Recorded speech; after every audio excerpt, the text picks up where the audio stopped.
Hi everyone, Katie here. Welcome back to another layout video.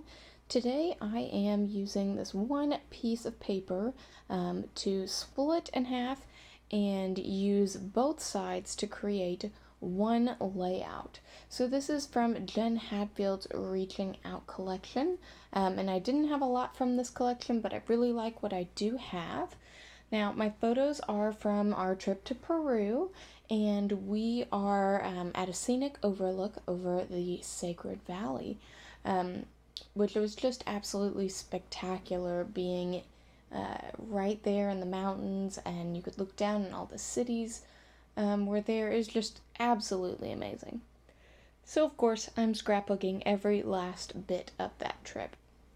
Now, just to make these photos stand out, I decided to mat them on some black cardstock. I thought about using a different color, but honestly, black was sitting here on my desk, and it was easy, so that's what I went with. Now, clearly, I have this gigantic, seam, basically, between the top and bottom sides of the paper, so I want to really fill that in.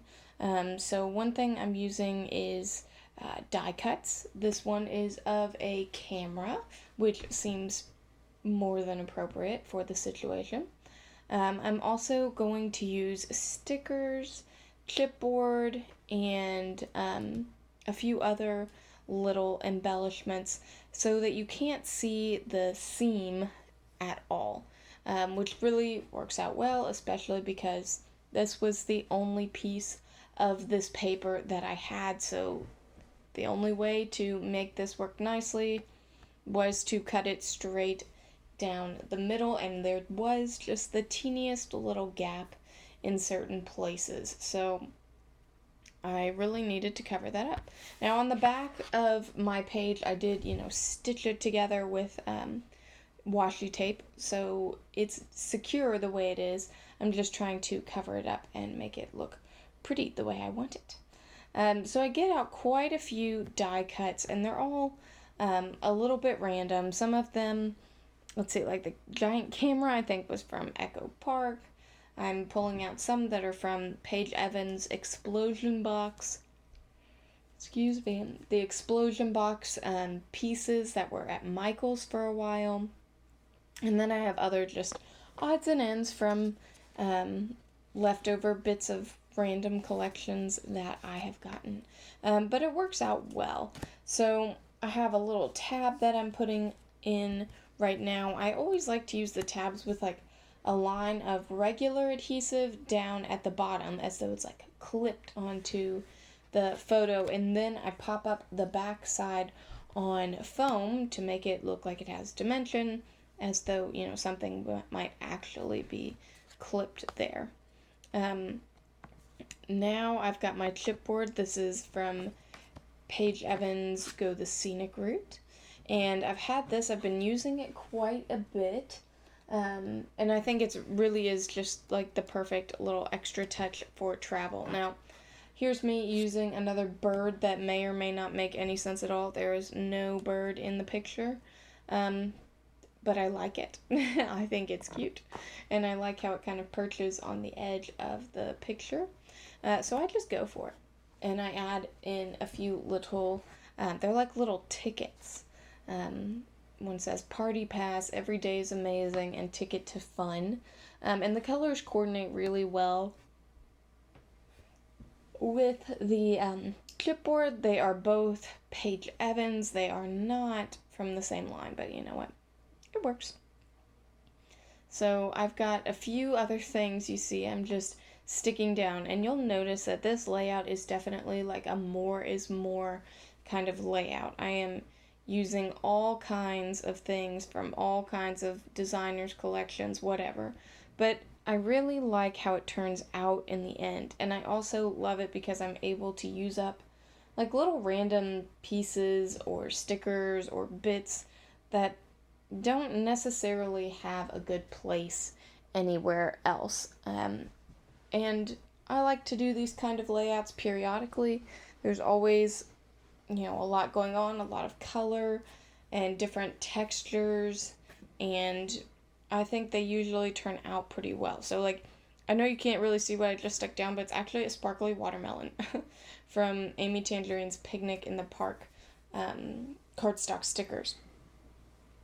Now, I, have had these for a while and haven't had a good place to it, but now I can just stick a sparkly watermelon on here and it looks appropriate because I've got so many other things going on that it really works out. And what I'm using here might be some of my new favorite things. They are, let's see if it has, from Pink Fresh Studios. It's just their mixed embellishments. And this was from the collection Noteworthy. I got some Pink Fresh embellishments from a clearance sale from a small shop whose name escapes me. But I really, really, really love all the things that I've gotten. It was with like my Amy Tan late afternoon. That's where I got that. Anything that I've ever owned from Pink Fresh has come from this, and I just think it fits in so well and mixes well with other designers and things. So I'm really enjoying having that and almost out of it too. So now I'm working on my title. And my title is just going to be Sacred Valley. That is the place that we were, was looking out over the Sacred Valley. I am using these tiny, I guess they're not tiny, but small, puffy thickers. I really like these because it has so many letters per letter, and they came from Walmart, and I recently bought a couple more packs, so I am set to have them for a very long time, which is perfect. So spelling out Sacred Valley is not a big problem. I do have to reach into one of my new packs for another A, as is always a problem, but it works. Now, my biggest struggle is figuring out where I actually want to put my title. I really thought I wanted it up at the top, and originally I thought I wanted it in a larger, thicker, but I thought, that's just not going to fit well, really in any of these spaces. So I decide right under my bottom photo is the best place to put it, and I spell out Sacred Valley. I do this backwards because I know I want the Y to end where it is, and where it starts is less important to me. But I think it works out well, and I like where it ends up hitting. So that works out perfectly. Now, down in the bottom left-hand corner, I have a little, it's not quite a geotag, but like a little drop arrow, and it says here. And originally I thought, oh, well, I'll write Sacred Valley there, or I'll write the date or something. And ultimately, I decided just to write the word Peru. Because where was it? It's Peru. Are there that many other Sacred Valleys? I actually don't know. Not any others that I've been to, that's for sure. But it seemed appropriate. And it brought a little embellishment to that bottom left-hand corner. Like, not a whole lot, but just enough. And I use these black thickers that I have. They're from crepe paper. And I think they're a little tough to use just because almost all the letters are a little different. Which is kind of cool and kind of not cool, if I'm honest. But you know what? I'm making it work. And they were in a grab bag and I like them. And that's all that matters, is that I'm using them. So then I decide, since I didn't put my title at the top, that I'm going to do my journaling at the top. I use a snap card from Simple Stories to do the journaling box. It's like grid paper on it, so it really works well to have my journaling there. I did ink up the edges just so that it didn't, kind of fade away or blend in too much with the background.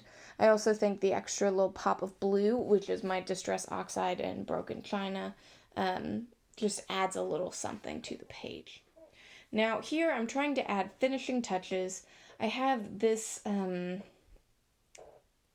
honestly, I think it's kind of a weird little frame thing that I've been cutting to pieces and using where I find it looks best. And I like that I've added it, down here and eventually over here on the side. Also using that up, which is great, and adding a little more flair to my layout, which I like as well.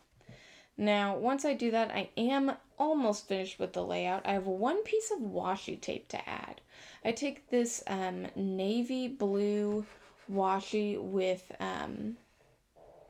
little rainbows on it, which honestly I didn't think I would ever really use.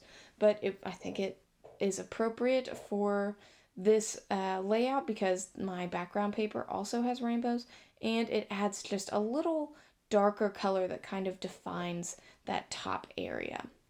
Now to finish off my layout, I am cutting off a few excess little bits that hung off the edge, and then that will finish up my layout. Thanks so much for watching. Bye.